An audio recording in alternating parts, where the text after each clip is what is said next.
हरे कृष्णा। तो संगति भाग 2।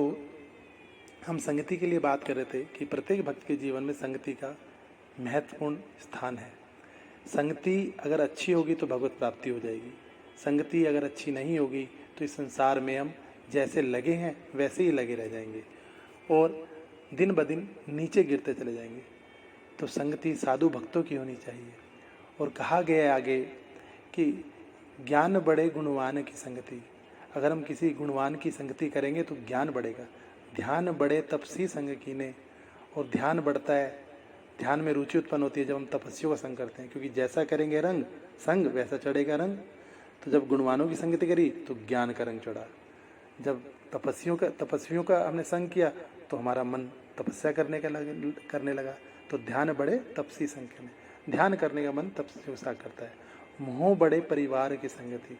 लेकिन हम केवल परिवार में लगे रहेंगे तो केवल मोह बढ़ेगा, हमारे हाथ में कुछ नहीं आएगा। लोभ बढ़े धन में चित्त देने।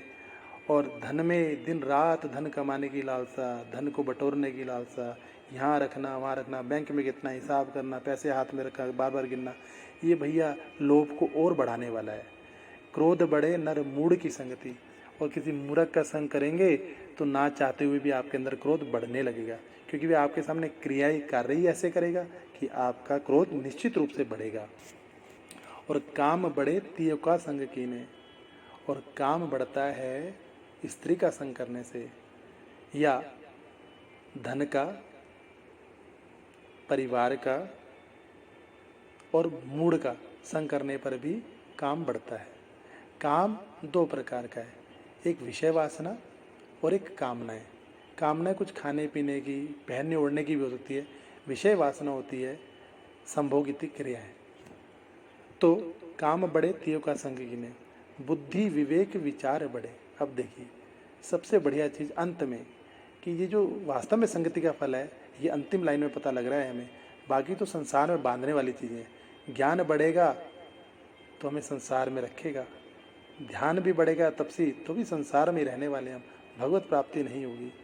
मोह बढ़ेगा तो भी संसार में, लोभ बढ़ेगा तो भी संसार में, क्रोध बढ़ेगा तो भी संसार में, काम बढ़ेगा तो भी संसार में। लेकिन बुद्धि विवेक विचार बढ़े, कभी दीन सुसज्जन संगति कीने। बुद्धि और विवेक हमारे विचार भगवत भक्ति की ओर, भगवत प्राप्ति की ओर बढ़ते हैं। कब? कहते हैं जब दीन, जो दीन सुसज्जन है। अब कोई कह सकता है दीन तो भैया संसारिक भी हो सकता है, लेकिन वास्तविक दीन भैया भक्त ही होते हैं। तो दीन सुसज्जन संगति कीने। जब हम दीन और बहुत बहुत सुलझे हुए सज्जनों की संगति करेंगे तो हमारे अंदर ऐसी बुद्धि का, ऐसे विवेक का, ऐसे विचारों का प्रसार होगा कि हम निश्चित रूप से भगवत प्राप्ति इसी जीवन में कर पाएंगे। ये संगति का प्रभाव है। जिसकी संगति करेंगे वैसा ही हम बन जाएंगे।